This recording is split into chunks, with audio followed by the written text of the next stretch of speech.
Hey guys, this is Andrew for TradingSenses.com, and today I want to talk about the Bitcoin.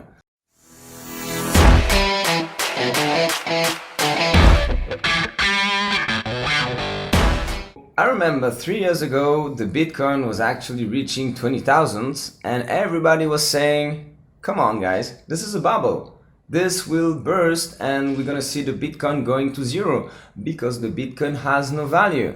That was what I was hearing at work, within my group of friends, everywhere. And look what is happening. Actually, it's actually the opposite. The Bitcoin is blowing up. It's just going higher and higher. So let me have a look at the chart.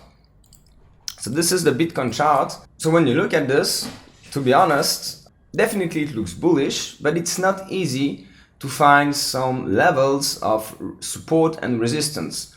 But I can tell you that if there is one asset where it's important to use technical analysis, it's Bitcoin.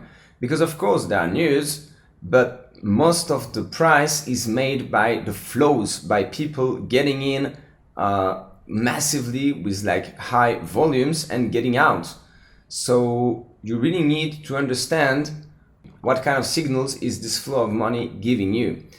So first thing to do, you need to go to a logarithmic scale. Why? Because the Bitcoin level 3 years ago was 20 times less, even less like 20,000 times less than now.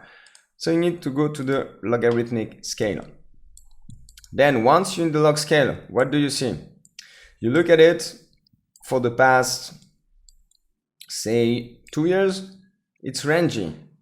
But it's not only rangy, actually. Look guys, this is not rangy. This is actually going up since 2015 and then correcting. But once the correction has stopped, we're going higher. What is telling me that the corrective phase that we're having here has actually stopped. Trend lines.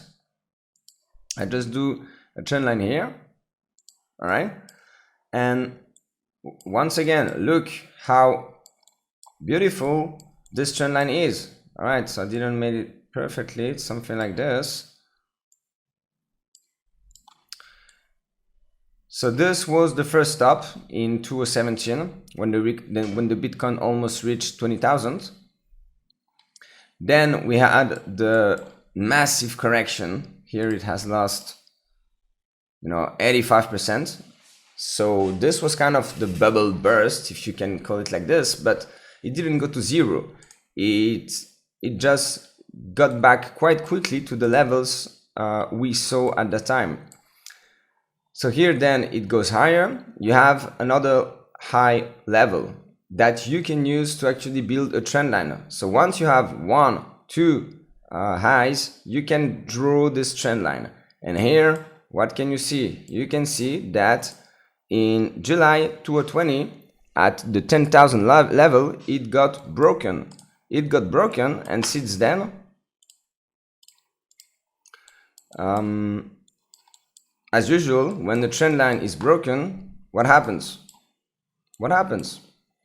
Always the same thing. It goes higher, it comes to retest, and then it keeps going up. And here, it's exactly what happened. So this is a daily chart. So first day it breaks it. 1, 2, 3, 4, 5, 6 days, 6 trading days. So it's like 1 week and 1 day later, it comes retested. And exactly at this level, it started to go higher. So here there was a nice trade to set up. If you miss this one, it's okay. It's okay because there are always a lot of opportunities to enter a trend. Here you had another retest. This one was a bit messy, so if your stop loss was too tight, you would have been stopped here. That's true. But if you trade in the long term and you buy, I don't know, for example, at 10,500, and then you stop yourself at, you would have stopped at 10,000. Okay, but if you take 1,000 point here, you can lose 1,000 points to make, I don't know, maybe 5,000. You can, set up a trade like you buy here, you sell here, and your target is around here. This is a 1 to 5 risk reward trade. It's a nice trade, but I agree this one was not easy to take. There was a lot of bear traps contained in this area. That's for sure. Now, what is happening? It looks to me that we are definitely going to revisit the all-time highs. So let's put a nice trend line here. All right. So we're heading here. We're heading here. Should you take a short position here? Maybe in the short term.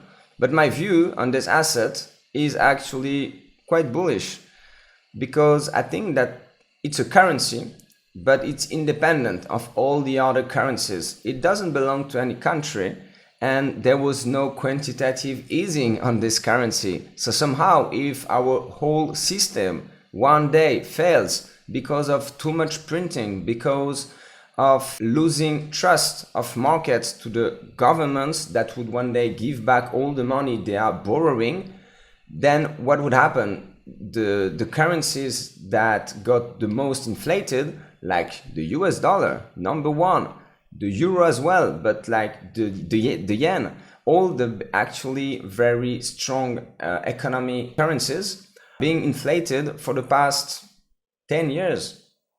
And the Bitcoin is actually a very nice alternative to put your money in a currency that doesn't belong to any country, that wouldn't fail you. So I understand why this has become kind of a safe haven, a bit like gold, because it's a very nice alternative to our monetary system that we have built in the past 30, 40 years, basically.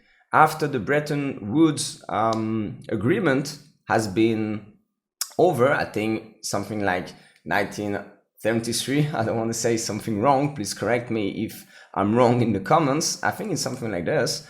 Then the dollar was not pegged to the gold, and things have changed massively, because you can print money and inflate your currency just by to boost your economy.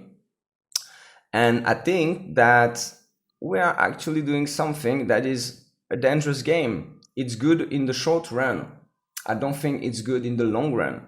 And I think that the Bitcoin, once again, is a nice alternative. So I think that we're gonna probably get rejected at 19,500, but then we're gonna, I think, break it and probably go higher. So this is my view. And let me go back to something a bit longer. If I check the Bitcoin since 2012, so almost since inception, what do I see? I see one move up, one move down, one move up, one move down, and definitely now we are in a move up. Guys, this is something that you can apply to Elliott wave theory. Let's do it. Let's do it right now. So 1,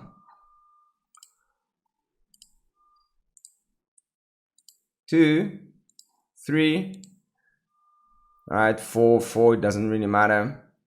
I prefer to put it here. 4 and 5. This is to me what is playing out. So we're gonna have a fifth wave, and I think we're gonna have a fifth wave because the fourth wave has been broken already. This downward sloping trend line has been broken, guys.